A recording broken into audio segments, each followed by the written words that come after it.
Hi there, welcome to the Animals Naturally podcast with me, Suzanne. The aim of this podcast is to give you ideas and tips on how to care for your animal holistically. I'm founder of Taranet, a leading international resource on animal care at taranet.co.uk. In this edition of the podcast, I'm going to talk about 4 ways to help your dog to be happier travelling. So how can you help your dog travel happier in the car? If you have a car and a dog, chances are you will either need or want to take your dog out in the car with you at some point if you own a car. This could be to go for walks, to go to the vets, or taking your dog to work with you, or seeing family and friends, or even taking your dog on holiday. But for some dogs, travelling can be very stressful. This can mean you have to change your plans and you may get stressed yourself with the concern about how your dog is going to cope with the journey, as the last thing you want to do as a loving dog owner is create stress for your dog. How will you know if your dog is finding travelling stressful though?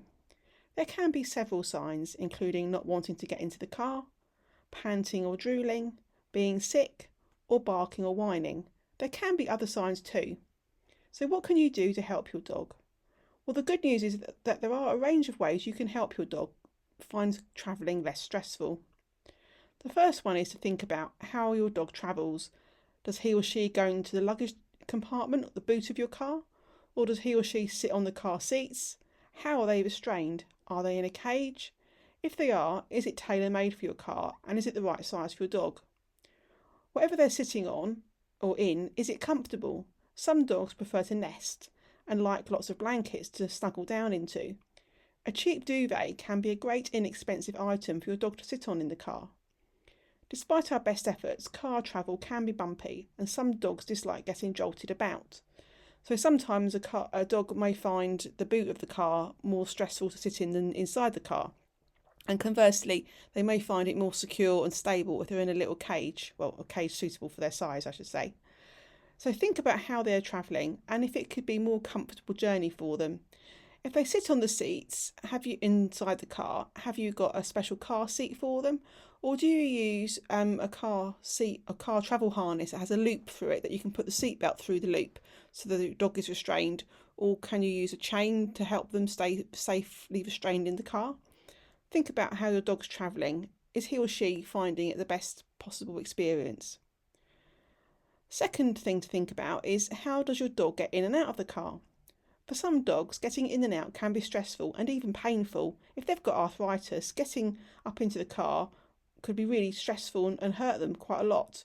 Or if they've got any other joint problem or any other health condition, it can be quite stressful and painful for them just to get inside it, even if they're quite keen on the concept of going out. So the number one tip is to get your dog checked by your veterinary surgeon if you think your dog may have any kind of discomfort. Or even if you're not quite sure, it's a good idea to rule out whether your dog has any kind of ailment that's making getting in and out of the car stressful and which is causing them concern about the journey. Also, you could also buy a ramp for your dog to get in and out of the car. Well, one of my favourite items for my dog when he had arthritis was a special dog sling that supported his hind end so he could get in and out of the car easily. If it's difficult due to your dog's mobility, then there's a range of complementary therapies that you can use to help your dog cope better with life with his or her ailments. So I'll put some links into the show notes about hip dysplasia and arthritis for dogs and how you can help your dog holistically. But look at my website at taranet.co.uk. You'll find lots of complementary therapies and holistic advice to help your dog who may have ailments, including those that are mobility issues. So yeah, get your dog checked out if you've not already, and what can you do to make the getting in and out of the car more comfortable for them. Sometimes even lifting them up into the car could be quite painful for them. Sometimes if they've got a ramp or a sling, as I said that I used, it gives them control and freedom to get in themselves, but also it's supporting them. The third top tip is for some dogs, they may get bored going to the same place every time. So can you give your dog variety in his or her journeys? They may not even like where they're going to. Definitely can be the case if they only go to the vets every time they get in a car. Research suggests that boredom isn't restricted to humans and animals can get bored too. Or in contrast, your dog may get scared of the unknown about where he or she is going. Bach flower remedies are a complementary therapy that can be useful for a range of emotions. So whatever emotion your dog is feeling due to travelling, then a back flower remedy may be useful. There are 38 different remedies in the back flower system, and they may seem very tame. They might seem that they're not going to make much difference, but they actually can be very, very powerful if you use the right ones. I'll put the link to the back flower remedies page of my website at Taranet in the show notes for you. Linking to my first point, if your dog's finding travelling in the car nauseous and is sick, then what can you do to help? As I said, if they're getting jolted about and they're not really enjoying the journey, they're not feeling safe and secure, then it can cause them travel sickness. So there are several complementary therapies that can be useful for your dog, including herbs. Ginger is an excellent herb for digestive issues, and ginger biscuits are a top and inexpensive tip. A few tidbits of ginger biscuits can be useful to try. This can be better than giving your dog food or an ordinary dog treat before travelling, which can be too much for a dog who does get car sick. There are other herbal approaches you can use too that can be useful with digestion and just settling the stomach before a journey. Homeopathy. Veterinary homeopathy can be helpful with several remedies that are useful for car travel sickness. You can get advice from a veterinary surgeon who is specialised in homeopathy. There's many around the world, but please email me via my website at taranet.co.uk if you'd like help finding one near you. And zoopharmacognosy, or animal aromatics, it can be helpful too. There's many essential oils that can make a big difference to your dog in coping with the journey. So your dog may get travel sick even if he or she is comfortable in the car. They may just find the motion not very good.